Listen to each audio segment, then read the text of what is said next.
MO. And it is August 5th, and I have finished 2 books in August, so we are back for another vlog-style monthly reading wrap-up. I feel like I just finished July, but July was a great reading month, and hopefully August will be too. I'm going to continue trying to devote very little time, less than 5 minutes to each book, and I am going to also try to continue talking a little bit about how each book made me feel. So the first book that I finished in August is Mum is Down, and this is by Oscarine Bosquet. It is a translated work. She is French, and it was translated by 2 French women, and their names are Simone Fattal and Swensen. So I picked this book up because actually it was just in my house and I had no idea. I was cleaning our guest room, and one of our guests, my best friend Isaac, who you can see in a My Friend Who Reads video, which I will link down below, left this here. It is a very short book of poetry. It has 4 longer poems, but they're done in sort of very short format. The kind of common themes are losing your mother and earth and dirt and returning to earth in a way, and kind of botanical imagery. It was very short, and I was happy to stumble upon it because it's Women in Translation Month, and this is a work in translation, and it's translated by 2 females. I liked it. It was very short. I liked how the poems were like longer poems, but kind of broken up into different sections, so you could read each smaller section as its own very short poem. As far as how it made me feel, I guess it made me feel a little lost. Poetry is always a little confusing to me, and I don't really understand it. I felt interested to see why Isaac read this and what he thought of it and where he found it. I think this is an extremely small indie press or a self-published work. I love the little format of it. I think it's very adorable. So I was glad to have found it, and I was glad to have read it, and what a lucky coincidence that I happened to find it in August for Women in Translation. The next book that I finished in August is The Old Man and the Sea. I am reading this for my BookTube Spin 3 reading vlog. You will see more thoughts on that before you will see this wrap-up, most likely. I chose The Old Man and the Sea because my BookTube Spin 2 book was Snows of Kilimanjaro and Other Stories by Ernest Hemingway. I thought that perhaps I had read this before, but upon finishing it, I don't think I did. This follows a old fisherman. He is elderly, and he is down on his luck fishing. He makes his living fishing, but he hasn't caught a fish in 85 days. That means that he's kind of running on fumes. He is not really eating, he's not really drinking, he's just going out and fishing every day and coming back empty-handed. He used to have a boy who traveled with him, but the boy's parents realized that the man was not going to be catching fish and the boy was not going to be making money, so they stopped him from going out with the old man. The old man is very precocious, and he's very stubborn, and he thinks on this day, the 85th day, his luck is going to turn around and he is going to get a fish. Much to his delight, he does. But he does not catch the fish the way he wants to, and this is the story of his struggle with this fish, his struggle with old age, his struggle with frailty, his struggle with becoming obsolete, and ultimately the story of whether he gets this fish or not. It's a fish story, a whale story. I mean, it reminds me a little bit of Moby Dick in that a character tied together with his white whale and the pursuit of that fish to perhaps madness. I think this was very pretty. I love the cover, and I think that the book was very evocatively written, and it was lovely to see the sea scenes, but like, I don't think I got it. Like, I think there's probably a lot more like subtext behind this that I don't really get. Although I love modern classics, This one was not my favorite. It's super depressing. And so far, all the stories in Snows of Kilimanjaro are super depressing too. So like, maybe that's just Ernest Hemingway's vibe. Simon Savage mentioned that this is a book that you can get more out of upon rereads. And I do think that that is probably true. And this is definitely one I would keep in my collection with the idea of rereading. It's a very short book, but it took me a long time to get through the first time. But I think having read it once, I would read it a lot quicker and easier and get something else out of it if I were to read it again. It does have a lot of animal death in it and a lot of animal cruelty and a lot of animal struggle, so that was also kind of hard to get through. And I don't know what I was expecting for a book about fishermen, but I guess it wasn't something so graphic. But overall, I mean, I did enjoy it and I'm happy to have read it. Look for more thoughts on this book in my BookTube Spin 3 vlog. And I will catch up with you when I read some more in August. It is August 15th, and I have finished 2 more books in August. I have finished The Housekeeper and the Professor by Yoko Ogawa. This book was a book that I picked up used because I had seen it on BookTube. I was interested in it. It sounded cool. For some reason, I thought that it was written in like the 80s, but it was written in the early 2000s and translated in the mid 2000s. It was written in 2003 and it was translated in 2009.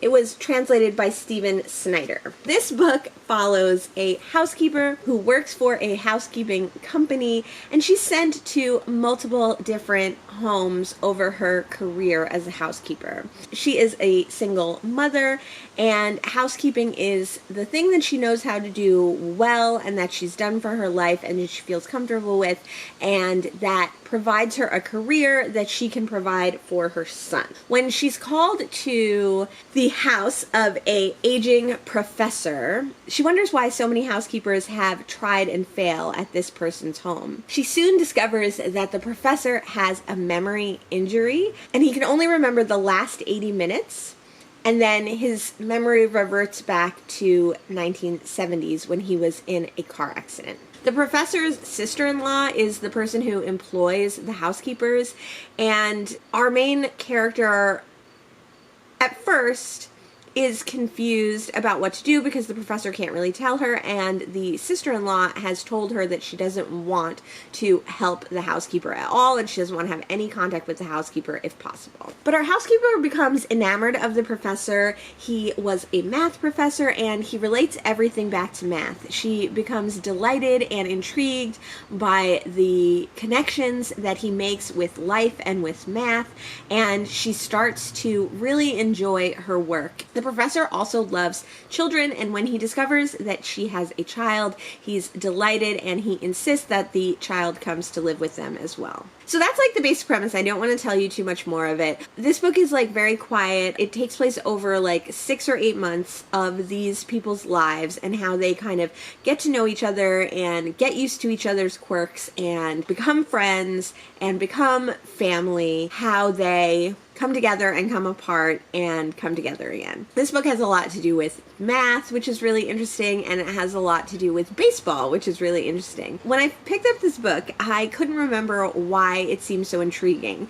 and I think it was definitely the math aspect that intrigued me, even though I didn't remember that that was part of it. But I liked that there was also baseball in this because we are a baseball family, so it was interesting to learn a little bit more about Japanese baseball and also just have baseball integrated into the story. I thought it was a good version of the memory loss trope. There was definitely some areas within that trope that you had to suspend your disbelief because it didn't really make sense how the professor's memory worked. There were like some plot holes there. I don't know if that was maybe due to translation or maybe just that you were supposed to suspend your disbelief and go along with it.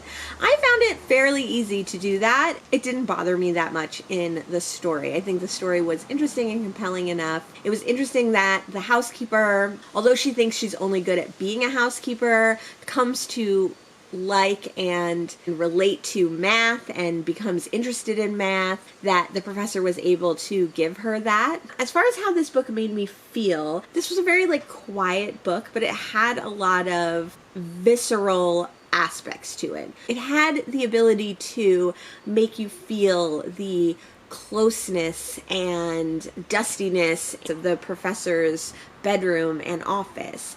It had this way of making you feel the oppressive heat of the summer and then the coolness when the rain came and relieved that tense humidity feeling, the confining heat feeling. It had some scenes in a baseball stadium that made you feel the crush of the crowd and the excitement of the game. Even though this was a very simple story, a linear story, it had these aspects of visceral, physical feelings that came on you. And so I think that was one of the very attractive aspects of this book. The next book that I read in August was Leave the World Behind by Rumaan. I saw this one on BookTube too, and I was really interested in it. It is about a family going on vacation in the eastern tip of Long Island. They are from Brooklyn, and they're a upper middle class white family, and they, like many Brooklynites do, go to vacation near the Hamptons in Long Island.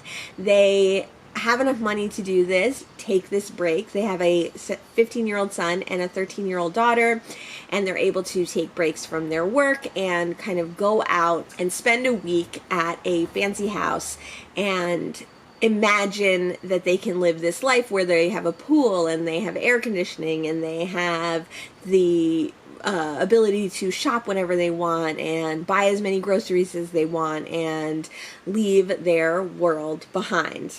The first couple of days of vacation are going well. The mother is pretending that she's okay with leaving her job, but secretly happy that her job is still sending her emails and needs her.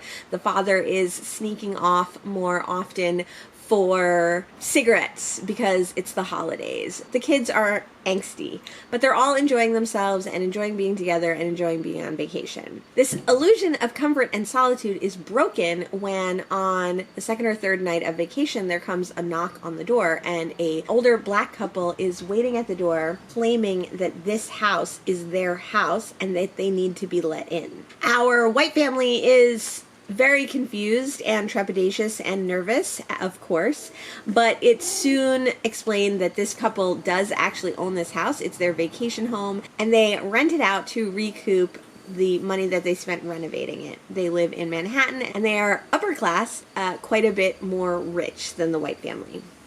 So this book is about these two families having to be thrown together, and it is about the unease of having to be with strangers and having to be with people that you don't identify with and having to be with people of a different background than you. It's definitely about racism and judging people, how we make assumptions about people while at the same time envying them. Kind of throughout the story, you realize that something weird is going on. The black couple, the Washingtons, have left the city because there's a blackout in the city and they're scared to go back to their Manhattan apartment, so they drive to their country home, which seems safer.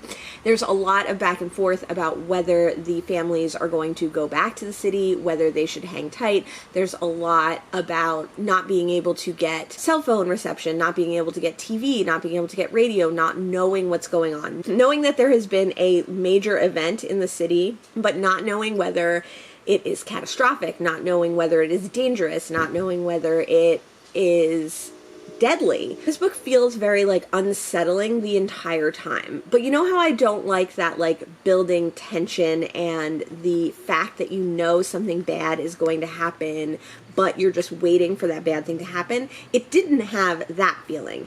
It just had this uneven, shaky ground feeling the entire time. A lot of it has to do with the dialogue between all the characters. A lot of time the characters are all speaking to each other, but they're talking at cross purposes and they're not really listening to each other. Even though they're talking to each other, they're in a separate conversation among themselves as well. It's very disconcerting. It's very unsettling. You're confused about why one person is saying something and the other person isn't paying attention. The whole time reading Leave the World Behind, you're really not sure. Like, it doesn't seem like things are going to end well. I think there's a lot to think about in this book, and I think it was written in a very specific way that I really didn't enjoy, but appreciated. Maybe because I lived in Brooklyn. Maybe because I vacationed on Long Island. I mean, we know I love books where I can picture the surroundings. We know I love books where I can say, like, oh, I've been there. I know what that is. Maybe because I vacationed with my mom every summer for 17 years. Like, there's something about it that was so familiar, and yet there was also that feeling of being unsure, which was very compelling. There were also aspects of this book that I really, really didn't like. I didn't like the name dropping. I didn't like the cultural contemporary references. I didn't like the aspect of the children. I don't want to read from children's perspectives.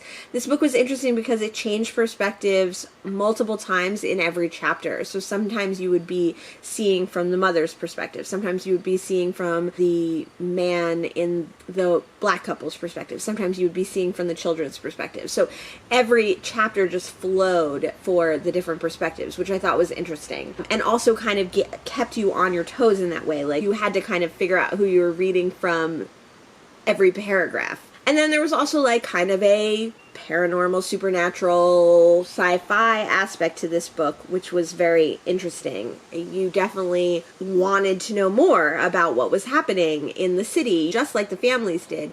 You wanted to know what was happening, and you couldn't know. This book made me feel all those things, shaky, uncentered, unsure. It also made me feel comfortable. It made me feel relaxed and remembering what it's like to be on vacation and what it's like to be in that part of the world. So it was a really interesting mix, a really interesting book, very short. Definitely highly would recommend this. I don't know if it's a great book, but it would be a book that I would love to discuss with other people. So if you have read Leave the World Behind, definitely leave me a comment below and let me know what you thought of it. And I will see you soon when I read some more in August. Hello, it is August 19th, and I have finished sort of another book in August. I finished Ernest Hemingway's The Snows of Kilimanjaro and Other Stories. I read this one because it was my choice for a BookTube Spin 3 Book 2, and I didn't complete this book, but we're calling it complete. This is a collection of short stories that were written over time in Ernest Hemingway's life, and it has some of his more notable, famous short stories in it. I put this on my BookTube stream because I don't like to read short stories collections, and I had a whole section of short stories collections to try and read more short stories. But I only made it 6 out of the 10 short stories in this book before I just cannot read another frickin' short story. So we're calling it done, and I'm putting it on my red shelf, and I'm putting it read on Goodreads, and we're just going to deal with it. I'm going to keep this book at the end of the year because I do plan to read the other short stories at some time. What I've been saying about this book is, like, I didn't enjoy it. I didn't enjoy my time with it. I didn't like the reading experience. It felt like a slog to have to read the short stories, and partly I think that's because they're short stories, but partly I think it's because Ernest Hemingway's writing is really depressing, and there's a lot of animal death, and there's a lot of dark themes, and a lot of things that are, you know, unresolved or unsatisfied at the end of some of these stories. That being said, some of them were kind of amazing. Also, that being said, like, I keep thinking about the stories that I read. I really didn't enjoy the reading process, but I did enjoy this book and the stories that I read from it. I definitely want to read more Ernest Hemingway because I think it'll be interesting to see what his other books are like. I've read one of his, like, more classics earlier in the month, and then a bunch of his short stories. So I will be reading more Ernest Hemingway, but not right now.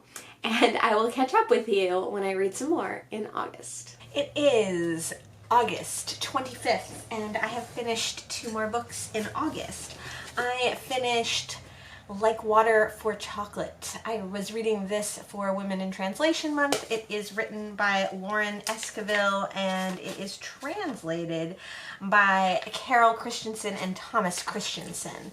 And this is the story of Tita, who is the youngest daughter in a matriarchal family in Mexico, and she is expected to stay home and take care of the mother as the mother grows old and dies. She's not allowed to leave the house, and she's not allowed to get a job, and she's not allowed to fall in love. But she does fall in love with Pedro, and the mother forbids the love affair and marriage. This doesn't stop Tita and Pedro from being in love, but a lot of things complicate their relationships. Being the youngest baby, Tita was raised in the kitchen by their cook more than she was raised by her mother, and she has a special ability to not only cook wonderful foods and follow the family recipes that have been around for years, but she also imbues the food with her emotions. So this is kind of the story of how her becoming the de facto cook,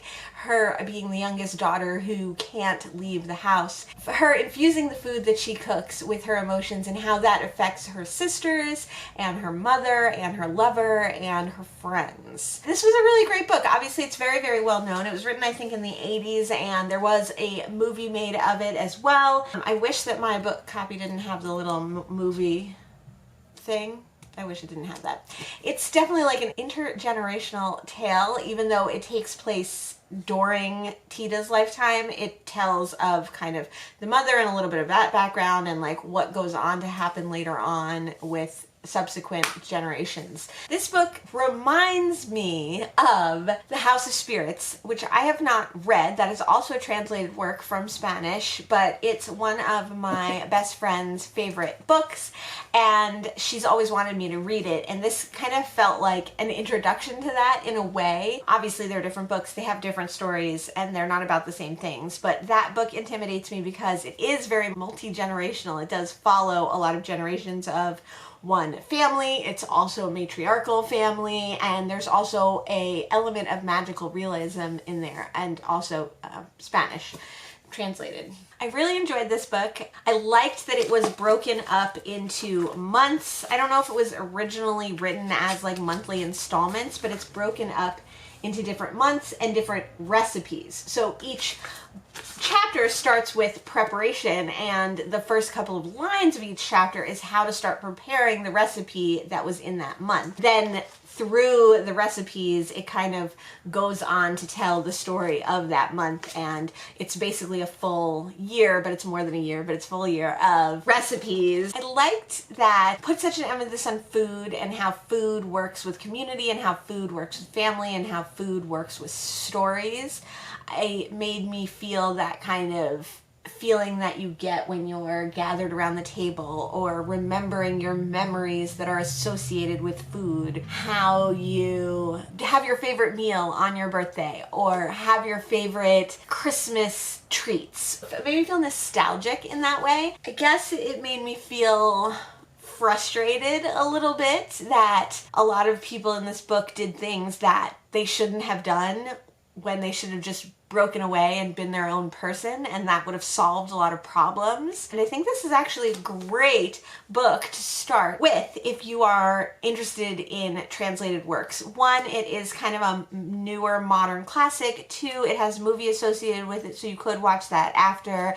And three, it is very simply written because it's a translated work, and because it's kind of written like a recipe too. So I think all those things combined really make this a great way to like ease into translated works if you're unfamiliar. The next book that I finished in August is Verity by Colleen Hoover. So this book I have a physical copy of that I got in a little free library. It's one of those weird covers that's like rubbery. It's not my favorite cover, but I didn't read it physically, so I didn't have to worry about that. I read it on audio. This was one of the mystery thriller romances that I wanted to get to. It's a contemporary mystery thriller romance, and I've been reading quite a few of those this year, and this just screamed summer to me. It is about a writer. She has written some books. She's not well known, but she gets called into a meeting with her editor, who happens to be her ex-lover, and a mysterious group of people. Now, this group of people represent Verity, who is an extremely famous author. She writes thrillers. They have asked Lowen, our main character, to write several more of Verity's series. Lowen is confused as to why they would want her to co-author these books, but it turns out that Verity has been in a severe accident and she is in a coma, so she is not able to complete her books, but the publisher and her husband want the books to continue and think that that is what Verity wants. So Lowen is asked to co-author and then later just take over authoring this series of books so the series can go on, so the publisher can make money, and so Verity's name can kind of go on in her husband's eyes. Lowen reluctantly agrees, and she goes to Verity's house and spends time with Verity's husband and Verity's son while she's going through Verity's office to look for clues about the upcoming books in the series and to start writing outlines. So this book is a thriller romance, which I've never read before. I had such a great experience reading Beach Read by Emily Henry. I didn't think I was going to like it at all, and I really loved it as a romance. I thought it was super fun, and although I've had bad luck with contemporary thrillers, I thought maybe a contemporary thriller romance would be a good way to get into the genre. This book opens with like a very shocking scene, and Lowen and the husband of Verity are kind of thrown in together right away, which I think really was an interesting way to start, and I was really hoping that it would kind of keep up the momentum. When Lowen goes to Verity's house, she is starting to be really creeped out. She doesn't believe that Verity is actually sick. She thinks maybe Verity's faking it. She definitely thinks that something is off. And there's this great tension of our main character being in an unfamiliar place, Lowen being in the house, and being more and more creeped out in this situation that is such a weird situation. There's a book within a book with this, so Lowen finds a manuscript and she starts reading it, and it is a manuscript of Verity's autobiography, and you definitely learn some things that make you suspect Verity of not being a very nice person. There was also a romance growing, but I think like ultimately this book did not work for me because it didn't go anywhere. None of the aspects that were so exciting and so interesting paid off. The ending was basically exactly what you thought it was going to be. There was no surprises, and it fell very flat. Even the climactic moments were very obvious from an early stage and also just like not exciting.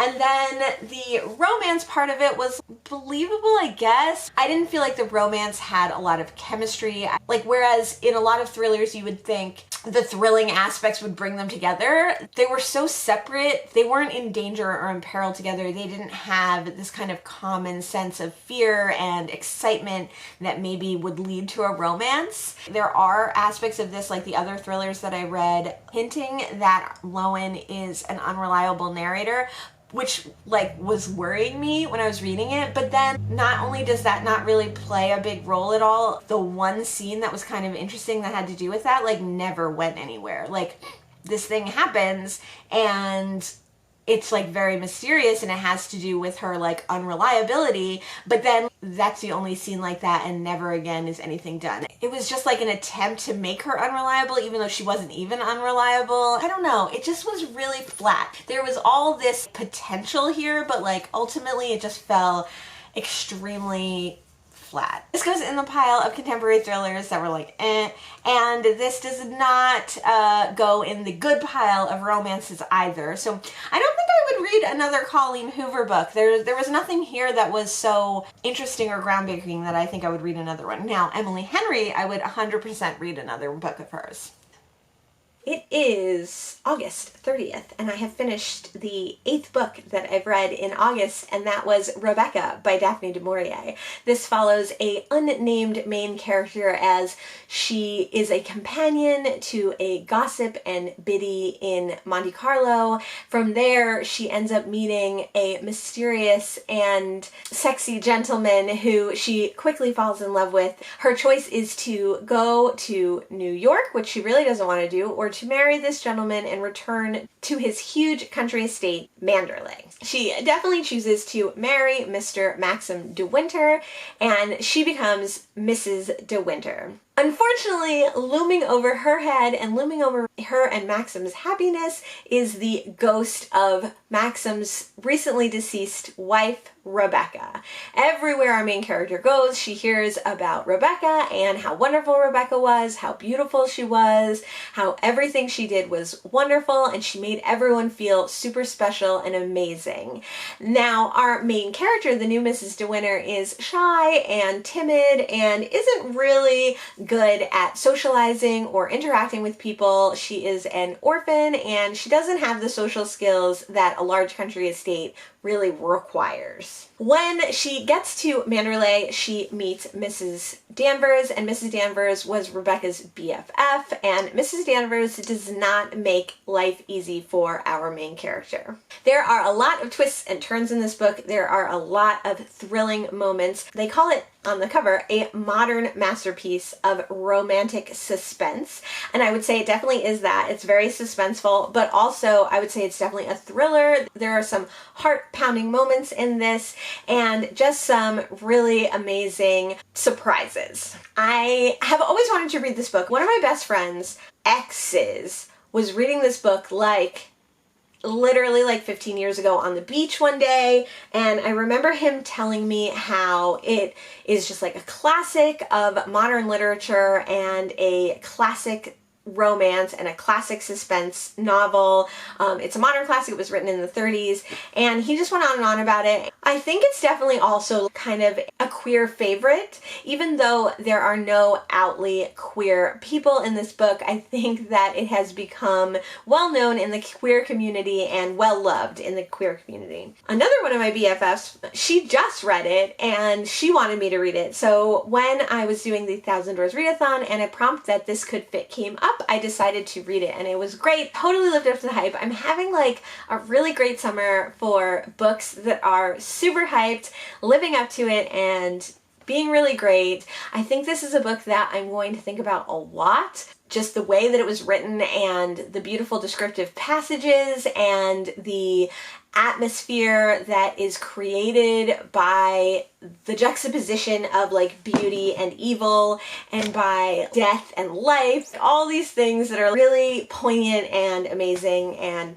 it was great. It was so great. Now I really want my friend to read Passing by Nella Larson, because I think although these books are very, very different and follow very different storylines, there are some aspects of these two books that remind me of each other. And there are some aspects of the idea of perfection and the idea of what a woman should be, how women should act, how women's emotions can sometimes get the better of them, that I think are an interesting look together. This book made me feel nervous, it made me feel suspense, it made me feel anxious, it made me feel super happy. I can't speak highly enough about it. Everyone was right. It's wonderful. So I think that it's probably the last book that I'm going to finish in August, but if I finish anything else, I will get back to you, and if not, I will see you for the wrap-up at the end of this video. August is over, but I have read one more book in August, and that was Japanese fairy tales. This was originally compiled in 1903 by Yae Theodora Ozaki. Now, compiled, I'm not sure if that means it was translated or it was collected or what. It has original illustrations from that printing, which was in 1903, and those are by Kazuo Fujiyama. This version is the Children Thrift Classics Dover version, and it was edited by Philip Smith. So I don't know how much Philip Smith actually had to do with this book, if anything at all. I enjoyed this book. It was on my booktube spin list, my original booktube spin list, and since I am redoing that list, I wanted to read some of the books off of that. This is an extremely short 90-page collection of 5 Japanese historical fairy tales. These all kind of run along the theme of like obedience and loyalty and making sure that you are doing the correct thing so that you get rewarded. They were not particularly engaging, and they were not particularly well translated or written, I don't think, but it was good to read them. I'm glad I did. I probably will not be keeping this copy. I will keep my eye out for other Japanese works and collections of fairy tales. I think I have a few other collections of Japanese fairy tales, but at the end of the year, this one's probably gonna go. I did really like the illustrations. If we can get it to focus. It's a little bit dark. I think this book made me feel nostalgic for a time when I was reading more Japanese work, and for a time when I was practicing Japanese and learning Japanese. I think this book made me feel nostalgic for like academia a little bit. When I was younger, I used to be really into like Greek myths and myths of different cultures around the world, and I kind of studied them by like reading a lot of them. That was like a very self-educating time and a time to explore different cultures' histories and different cultures' myths. So that made me feel a little bit nostalgic for that. That was the 9th and final book that I read in August. I had a pretty good reading month. I hope this one counts towards the Women in Translation, but I also read Mona's Down and Like Water for Chocolate and The Housekeeper and the Professor. So I read some translated works. I read some short stories. I read some poetry. I read some thrillers slash sci-fi slash romances. This one wasn't a romance, this was the sci-fi dystopian current day. I read some modern classics, extreme modern classic that I've never read before. I read some Hemingway, who I've never read before. You can see more of my thoughts about these two books in my BookTube Spin 3 Readathon blog. Books by BIPOC authors, which is always great. I had a book by a French author, translated by 2 French women. Very exciting. Never had that before. I had another in a long series of contemporary thrillers that I didn't like. A modern classic thriller that was freaking amazing and was probably my favorite book of the month. I read a lot of female authors this month, which is very exciting. I read a book a book partially set in Brooklyn. Does Rebecca have queer aspects? Was Mrs. Danvers actually in love, romantically in love with Rebecca? Maybe. But other than that, I didn't really have a lot of queer rep this month. So that's definitely something to look for maybe in September. I really enjoyed a lot of these books and I was happy to read them. I was happy to participate in the readathons that I participated in.